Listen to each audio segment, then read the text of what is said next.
paper that would compare 10 years of the UPA vis-a-vis 10 years of the NDA, the opposition has come out with a black paper saying this is the anyay that they have done with the people of Bharat in the last 10 years.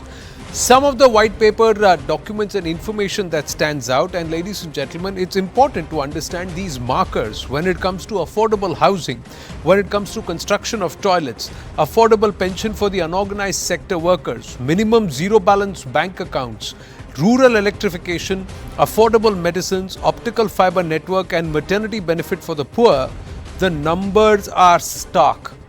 They stand out like how? Just look at maternity benefit for the poor in 2010-2013 period, 9.9 lakh beneficiaries in 53 districts compared to 2017 to 2023 when it's 3.59 crore beneficiaries across Bharat. Even as far as a number like the capital expenditure or CapEx, which was in 2003-2004, the Vajpayee era, 31%, it dropped to less than about 16% in the 2013-2014 period to go back up to 28% in the 23-24 period or the 22-23 period. Now these are all facts and numbers which I am reading out from the white paper. There you go, 23, 24, 28%, 16% in 2013-2014. I am reading out those numbers.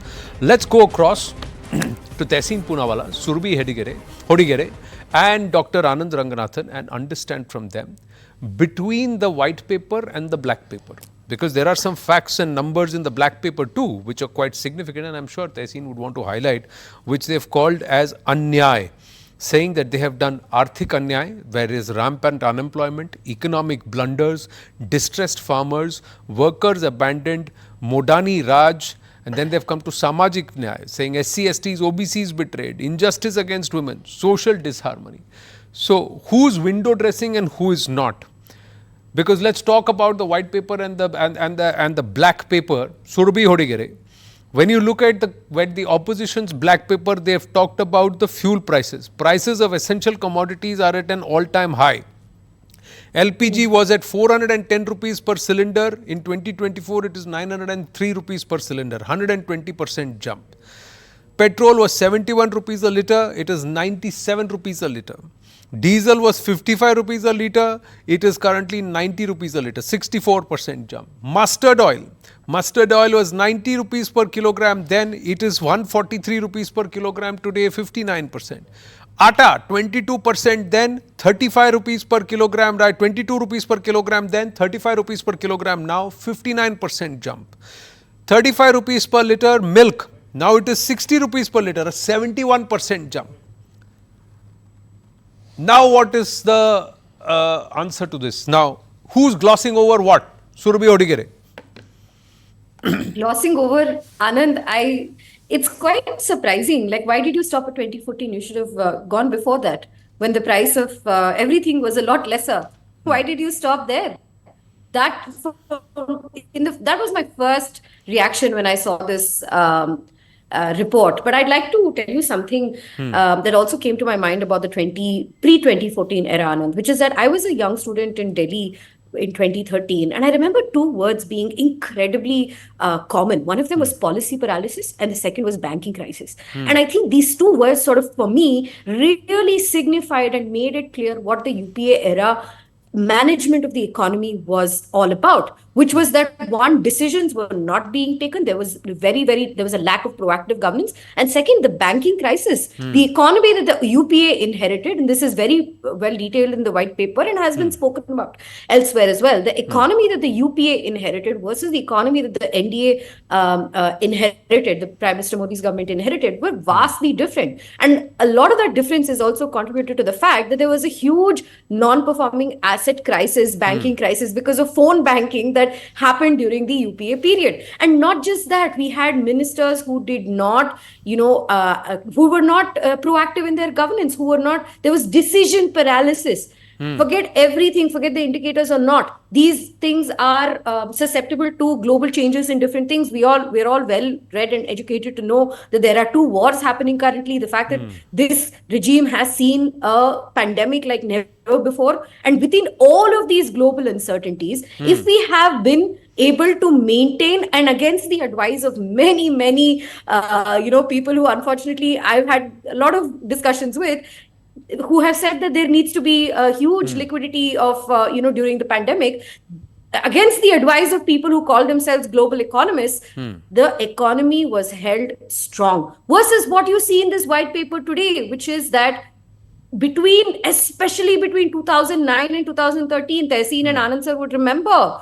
You remember policy paralysis, Lok Sabha was not running, the economy was left in shatters because the UPA misgoverned and mismanaged. Instead, today we have a thinking that is not for 2 years, not for 3 years, not for election, not for 5 years, 10 years, but for years ahead, laying the foundation for the economy so that young people like myself, like Tehseen, also Anand sir, can dream of building a country that will definitely go be the, a global leader in many ways. But there are some numbers, Surbi, that you have to consider. See, number of investigations, Enforcement Directorate, 2004 to 2014, 26. After 2014, 121. Then Central Bureau of Investigation, called a caged parrot at that time, still had 72 investigations, now 124. Now, investigation against the opposition. Against the opposition, it was 54% in 2004 to 2014. After 2014, it is 95%. It's like vendetta. And then, say CBI also. CBI is 60%, then 95% now. So, there is a black paper which is also trying to say that, you are targeting the government today, the center today is focused on targeting only the opposition. Everything cannot be wrong only with the opposition. That's another point. So is the number saying that it can't just be that the opposition is doing all of this and there are others also? Let the court prove that they are not doing it. The opposition should be saying these are false allegations. They're accepting we have done something wrong. But you're coming only up. This is an absurd argument. I can't even believe that these are numbers that they would publish, in a black paper like this.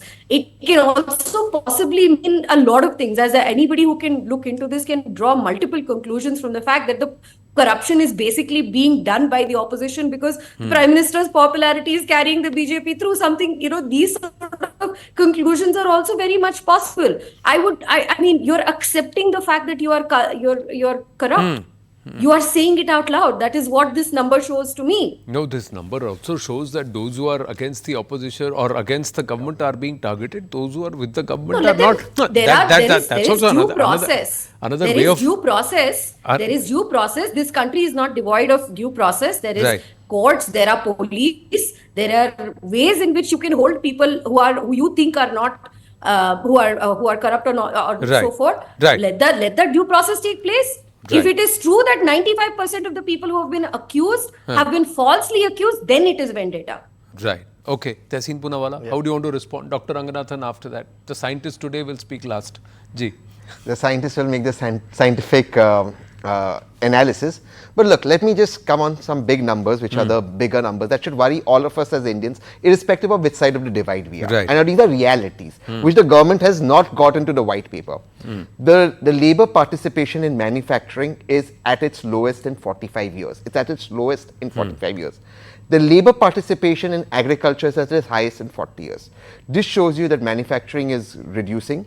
People are going back to agriculture. This also goes along with the interim budget Nirmala Sitharaman ji gave right now for Manrega, an allocation of 86,000 crores, which is the highest in an interim budget, promising 2 lakh crores. Now, you know, Anand, and all your viewers know that Manrega is the last resort for jobs. So that means you don't have jobs. 45-year high unemployment. 2 lakh Indians have given up their passports. Several lakh Indians are leaving this nation and going. Look at with the NCRB data. The highest number of Indians committed suicide. Most of them committed suicide for lack of jobs. Farmer distress. While I was coming to your studio, it took me 2 hours because farmers who are apparently growing in this government are right now on the streets protesting. Internet has been shut off and the roads had been shut. It took me 2 hours to reach your studio. Farmer distress right now. All of these are reality number. Women participation in manufacturing is at an all-time low once again. So women have been cut out of the workforce. Now these are serious issues that we need to deal with. The fact is the government does not have a roadmap for the future. Yes, on certain parameters, and I will not disagree with that. Economically, we're doing decently. But yes, but also prior to that in COVID, we hit minus 23.7. So on minus 23.7, you grow at 7%, you've still not done a complete recovery. Therefore, RBI in its paper says manufacturing is still not pre-COVID levels. Now, with all of this distress, where are the jobs? We don't have jobs. Savings is at an all-time low. The IMF said that India is soon going to hit 100% of its debt. And here is the clincher.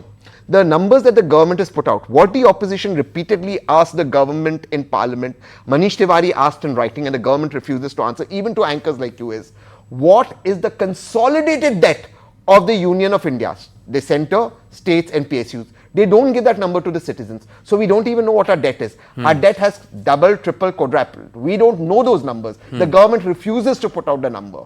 Right. IMF is giving us a warning. And therein is the problem. That is where the issue actually is economically. Right. Now, sometimes when you're past masters at crafting an argument, then you're past masters at crafting every argument. So on the one hand, when Manrega was being ditched by the Prime Minister in the past, they said, see, this is the lifeline. And Manrega was championed by the UPA. Yes. At that time, it was not said that there is rampant unemployment and that's why I've got to do Manrega. Now it's a never before spend in core infrastructure where the infrastructure spends have been committed to. So that infrastructure spend, you have to drive the rural workforce towards Manrega, and that's why Manrega allocations have gone up. Then you should say what we did was right. At today, it has now become a reflection of unemployment in the country. Tehseen Poonawalla, you're a past master at swinging the argument. It's okay. Let Surabhi also answer this. Let me just answer that. The Honorable Prime Minister in Parliament got up and said, and I'm quoting the Prime Minister. Sorry, Anand. Sorry, just 30 seconds.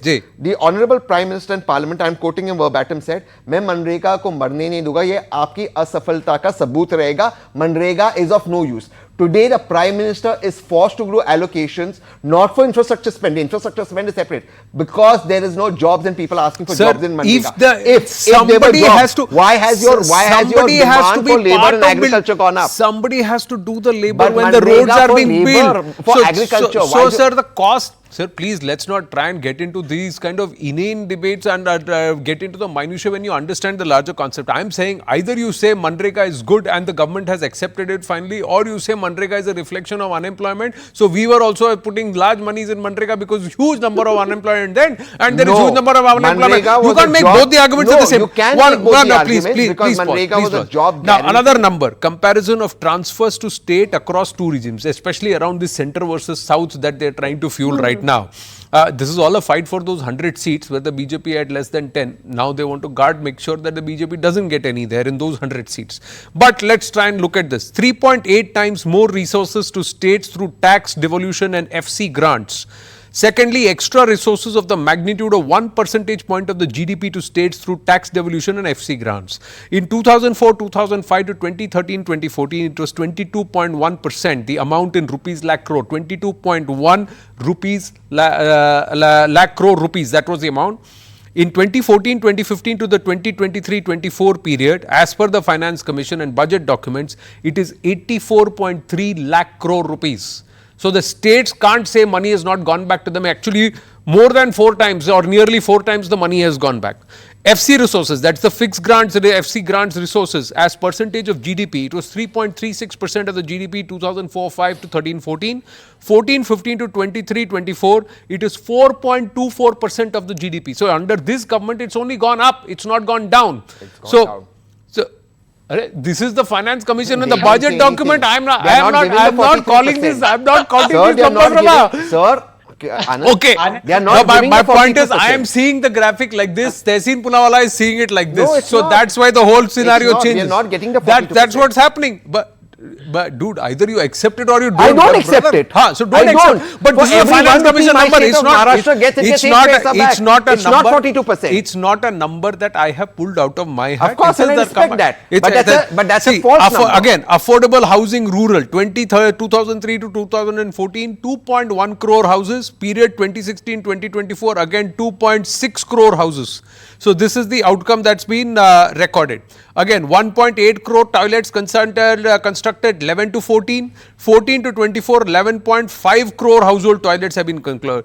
Then 36.4 lakh beneficiaries, affordable pension, 2015 to 2023, 6.14 beneficiaries. So core welfare also. This is far more socialist. This is called a right-wing Hindutva government, Dr. Ranganathan. This is far more welfare and far more socialist than the so-called socialists themselves, as per the numbers, Dr. Ranganathan. Good evening. No, absolute, Anand. Good evening to my fellow panelists as well. First of all, can I please put a white paper and correct Tehseen's just one of the many facts that he got wrong. The women participation, female labor force is the highest ever at 37%. He's saying it has reduced. It has increased by multiple percentage points, more than 10 percentage points. He Now, doesn't believe those numbers. Those numbers are Those wrong. are government numbers, my friend. Government numbers cannot be right, sir. Even if they are audited by an external agency. No, now I want 3 or 4 points to make because it's such an important and lovely discussion we're having, and it will it'll be very helpful for me as a learning experience as well. So here goes. Number one, the fact, Anand, is that this white paper should have come 10 years earlier. I fail to understand the reason for this white paper being coming in 2024. It should have come in 2014. And the fact also is that the situation, economic at least, situation of the UPA 1, which is 2004 to 2009, would have been much worse had it not dovetailed on the economic success of the Vajpayee government, of NDA 1. The fact of the matter is that NDA 1, Mr. Vajpayee, handed over the economy and other parameters to the UPA 1 when India was in very good hands. And if you look at now the parameters of UPA 1 and UPA 2 combined, Karan Bhasin, an economist, a brilliant economist, has come up with some astonishing numbers. When Tehseen talks of joblessness, what Karan says is that from 2004 to 2009, only 1.3 million jobs were created. That's it. In the NDA Modi era, 8.5 million jobs annually have been created. I don't know what figures Tehseen and the Congress are tom-tomming. They're just completely out of the park. The fact of the matter is that 430 million mudra loans have been given. 15 million jobs have just been created in 9 sectors. If you look at the capex, you would realize the amount of government expenditure requires those millions of jobs to be there, Tehseen. This is not rocket science. Now I want to come to the other parameters. The inflation. Will Tehseen also dispute the fact that in 2014, on the eve of the general elections, the inflation was 13 to 13.5%. It has been under the RBI cap for most of the NDA Modi era, and right now it is 5.8%.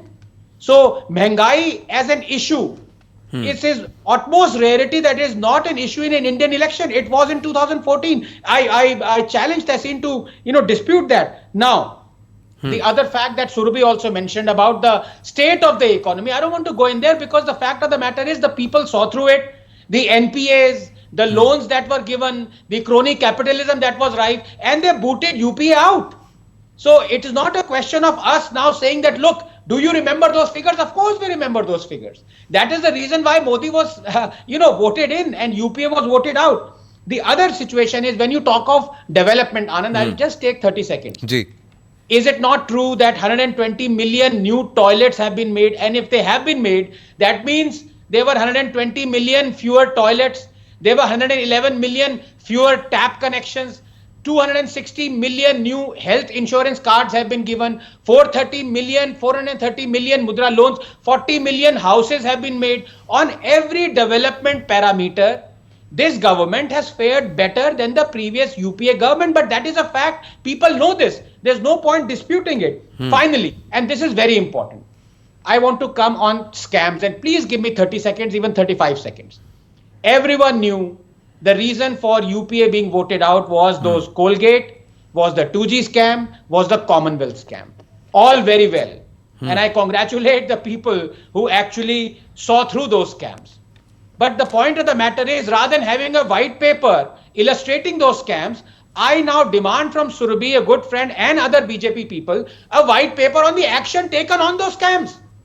Tell me one Congress leader who's been arrested. What happened to the Colgate scam? What happened to the 2G scam? What happened to the Vadra scam? What happened to the Commonwealth Games scam? Name me one Congress leader that has been arrested in 10 years. That is the white paper, Anand, that I want. Well said there. But the point is, sir, had this white paper come in 2014 when the government came into power, the Prime Minister himself has said that the country would have gone into cardiac arrest. And the recovery chances would have been less than 5% at that point in time had this been put out. So you have survived a similar situation, so you would understand how dire that situation is, and let's hope that nobody has to suffer a situation like that, Dr. Ranganathan. But that's what an entire country, a nation of 140 crore people, had they had to go through this, imagine what would have happened. Meanwhile, in 2004, Tehseen Pulwama, when the UPA government began its term, the economy was growing at 8%. With the industry and services sector growth above 7% each, and a resuscitating agricultural sector growth above 9% in financial year 2004. This was amidst a benign world economic environment. But the 1991 reforms that the UPA government continues to tap its shoulder on, were junked in 2004. That's what happened. Why did the world lose economic confidence in the country? Why did we go through what we did? Did the global financial crisis and the fiscal stimulus package actually hurt us more than help us? Welfareism the wrong way? Are those the points? How is it that the country is on the cusp of being the third largest economy if everything that this government is doing is wrong? No, no government does everything wrong. Let's be clear on that. Yes, we are on the cusp of being the third largest economy. We are the fifth largest economy in the world, and congratulations for that. But on per capita income, we are 127th. And that's a terrible difference between the haves and have-nots, and that has only increased. And southern states and western states like my Maharashtra, which actually contribute and have reduced inequality, are being punished for it. For example, my state of Maharashtra gets 8 paisa for every 1 rupee it contributes, but that's not the debate. Let me come to the larger issue. So those who contribute to Maharashtra's economy, if they leave Maharashtra, then how much will Maharashtra contribute? Sir, I'm not making a bigoted statement, sir. You don't interrupt Anand. Allow me to make my point. I agree that everyone's required. I'm not going to make any divisive statement. I am just saying that there is gross unfairness because we, in my state of Maharashtra and Southern, we've reduced the disparity. Let me give you a figure that shows you how disparity is increased in the country. The tax to GDP collection under UPA was 10.5%. It's gone up now to 10.8%. But your economy has gone from 11th to 5th. Your GST collections is a record around 1,70,000, which means the poor are paying a larger share of the tax than the rich. Now, I'm not saying that the rich should be penalized. I am a capitalist. I am saying there's some gross economic problems happening in our country, which also leads to the unemployment. Anand, by the way, this government data on women participation is wrong. I'll come to that with data later on. On GDP, UPA performed better. Now, in 2008, Anand, please allow me to finish. I'll take 30 seconds more and I'll finish. In 2008, we had the global crisis just like you had the COVID crisis. It took Dr. Manmohan Singh to lead the world out of the global recession, says President Barack Obama. I looked up to Manmohan Singh. From the double taxation agreements to various reforms, which was the one chief minister who opposed every reform? Chief Minister Narendra Modi ji, which was the one government that opposed everything, including the nuclear deal, the BJP. They even bought cash in parliament to stop the nuclear deal. If those reforms slowed down, it is because of the BJP and fake scams like 2G that the BJP wasted a parliamentary session. That's what he says. The parliament was not functioning. The BJP should be penalized for doing that, and people like Vinod Rai should be tried in a court for what happened. And they slowed down the economy, perhaps, and I think when a new government comes, should investigate whether there were foreign powers funding these people, that they created this sort of a drama and they paralyzed parliament. That should be investigated. Okay. Surabhi Hodigere. Especially on the nuclear deal. Surabhi Hodigere, respond. Great. Anand, I want to talk about one thing that I think for me has been the defining feature of the way this government has been handling the economy. It is, and that's, to contextualize why this white paper has come out right now as well, is because it was important for us to remember that from 2004 till 2014, the approach to handling the economy, a very sort of, this favoritism and welfareism, that's what I'd like to say, with us having a national advisory council that existed, the one that was very selective and biased. From that to going to an economy that focused on economic development, that focused on structural reforms. The fact, Tehseen calls himself a capitalist over here, the fact that we did not have a bankruptcy code very recently. A solid bankruptcy code says a lot about where we were thinking, what we were thinking in our economic, direction. The fact that this government was able to bring in GST, the fact that we were able to very strongly use technology for direct benefit transfer. Tehseen Pulawala, you would know, Rajiv Gandhi himself would, rant about the fact that there was so little going to the final beneficiary. Using DBT, we have not just transformed the way that people receive their benefits, but also very much really increased the savings that the government makes in the same way. And because Tehseen does not believe government data, Annexure 1 of this very report has global agencies, including IMF and World Bank, their perception about India. It is a truth. It is the fact. The fact that we have done better on ease of doing business, the fact that capex in investment in infrastructure has increased, the fact that there is a better environment for investment in India. And this is, you'll see it in this. I think this is exactly meant for people like Tehseen who don't believe government data, because there's always the white man's favoritism. We'd rather hear it from outside. So there's the whole bunch of statements. IMF has very clearly said that India's, on their paper, India selected issues in 2014, unprecedented widening of India's current account deficit versus what have they said for what has been said elsewhere for 2021. Is in net flows and improvement in the current account have supported an increase in foreign exchange reserves. So we are hearing from not just our own estimates, but of course we don't need these sort of validations, but we are hearing from our own people the fact that there is so many young people who are starting up, the fact that there are an increased number of people who want to participate in this economy. That in itself should be a big number. And I think, this whole discussion that we are having should also be based a little on what is the plan for the future.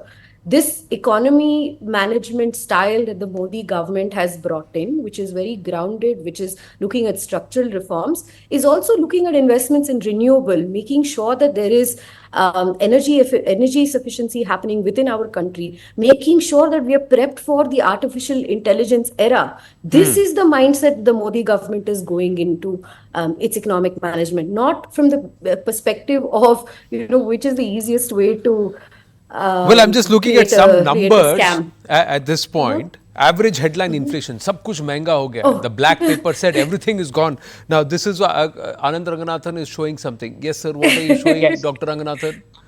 From 24% to 37% is the female rate participation. So, Tehseen, can you please apologize? I'll read out my data because this is government data. No. Government data is wrong. Audited data is wrong. His data is right. Believe the GDP numbers of the and government? what is the source? Source is my data. No, source is may I? sorry. My source is CEDA, the Center for Economic Development and Data Analysis. But here's the fact. Now let me ask you one thing. If everything that I am saying is wrong and the government white paper is correct, why do you have the highest unemployment in 45 years? Anand spoke about mudra loans. Your average mudra loan, Anand, please. The average mudra loan is 40,000 rupees. It doesn't help you start a new business. That's not a participation for jobs. In fact, your EPFO data is also not a participation for how many jobs have increased. That's a misguided. That's basic commerce that it isn't. That the Prime Minister says it in Parliament does not make it the truth. That's basic commerce that it isn't. In fact, the Honorable Prime Minister has been on record saying we don't have data for jobs. The fact of the matter is you don't have a policy for fintech tests Surabhi put out. Just now as we speak, there's a fintech company that's gone under the weather completely. The government has been clueless on Web 3.0. The government is clueless on fintech technology. Every single startup today is going through a winter. The new startups, fintech startups are being registered in Dubai and Singapore, not being registered in India because of lack of policy. But even if you leave out all of these problems that we are facing today, the bigger problem that we are facing today as a country is young people who don't have jobs and don't have savings. We are at our lowest savings and we don't have jobs. And for the inflation data, Anand, let me tell you, don't the have basket jobs has been changed. They've given Zada weightage. They've given more weightage. again and again saying don't have jobs. Where are the jobs? That doesn't make 8.5 There million are jobs no jobs today available. Listen. Indians today, young Indians don't have quality jobs. Okay. They Surabhi may be Hodige. doing, they may be doing jobs Don't like have, taloing pakoda. What you're That's saying. not quality. No. Now you are adding an adjective. I'm not adding an adjective. You are adding That's a not a prefix, job. suffix, adjective, and There also we go. your rural employment, the women employment, we women go. in the workforce employment has not been, you have not yet come out with the actual number. You quoted the source, but you have not quoted the number yet. Let me give you the number. Give me the number and have a look at it. The average headline inflation during the UPA government, sir, was 8.2% in the period 4 to 14. The period 14 to 23 financial years is 5%. That's the number that's been put out by the government. In terms of cargo traffic in million tons, in FY15 it was 581 million tons, it's gone up to 784 million tons. Electrified rail routes have gone up from 22,224 kilometers to 50,394 kilometers. Financial year 15 to 23, number of airports has doubled, more than doubled, 74 to 149. These are the numbers. Somewhere somebody is traveling, no, because these airports are still functional. Somebody is also importing and exporting because the tonnage has gone up and the activity at the ports has gone up. Somebody is also using the highways because the road construction has gone up from 97,830 kilometers to 1,45,240 kilometers. The number of cars that are being bought on in the country are unprecedented. Number of e-bikes that are being bought is an unprecedented number. Forget fuel, non-renewable source fuel bikes. But so there is somebody who's consuming. Now you can't say the government's job is not to create jobs. The government's job is to create an environment where there is enough that is happening to create jobs. But the government also accepts. The RBI also accepts, and that Tehseen Poonawala said, Surabhi Hodige, enough manufacturing is not happening. If we as a country are supposed to be healthy, we have to become a manufacturing hub. We have not been able to really make in India in the last 10 years. No, I think that's a great sort of segue into what we must be discussing for the future, which is absolutely true. We must focus on manufacturing. We have jumped in many places from the agricultural sector to the service sector. We have not focused on, upskilling. We have not, but that is precisely why this government has put that whole Make in India initiative at the very forefront. Created performance-linked incentives, made sure that manufacturing gets its due place. And I saw this debate on women in labor force participation. And being the only woman in the panel, I will very clearly state that these numbers, that the increase within manufacturing sector, there has been an increase in the number of women who are participating. In fact, we have received a lot of 42% is what I'm seeing in one of the reports of women of the entire sector consists of women. These are all good things to be happening. And Anand, in with respect to your question, right, the investment that we are making in infrastructure, finally, what is it that comes as a big barrier for us to be a manufacturing hub or for us to be growing in this space, is that we need to invest in these sort of things. Investment in infrastructure across different regions. The fact that we're thinking about semiconductor policy, we're having bilateral agreements across the world. These are all very encouraging. Yes, absolutely, very encouraging. Look, we are not going to grow. These are all encouraging. I have to wind up, but here is a caveat. If you are trying to say that only those in the opposition are corrupt and the moment they come into the BJP, they are absolutely clean, sorry. If you are saying that those who are in the government, everybody from top down to right to the bottom, everybody is squeaky clean and there is no grassroots level corruption, there is no mid-level corruption and there is no skimming off the top that's going on, that's not true. That's also national wealth. And 5 seconds. And that is something that needs to be addressed. Final 5 seconds, Dr. Ranganathan. And I'm just saying that between the black paper and the white paper, there are a few grey areas which still remain. Dr. Ranganathan. Yeah, with your permission, can I just ask my dear friend Surabhi just one small question? Ji. Yeah, absolutely. Thank you. Surabhi, can you name one BJP leader who is under ED surveillance and investigation? I mean, I should not be naming that because I'm from a political party, but I can text it to you if you want. So she can't say it on air. The investigation continues, sir. Officially and technically the investigation continues, but there is a difference between a fast burn and a slow burn. Look, we leave it at that for the moment. Thank you very much.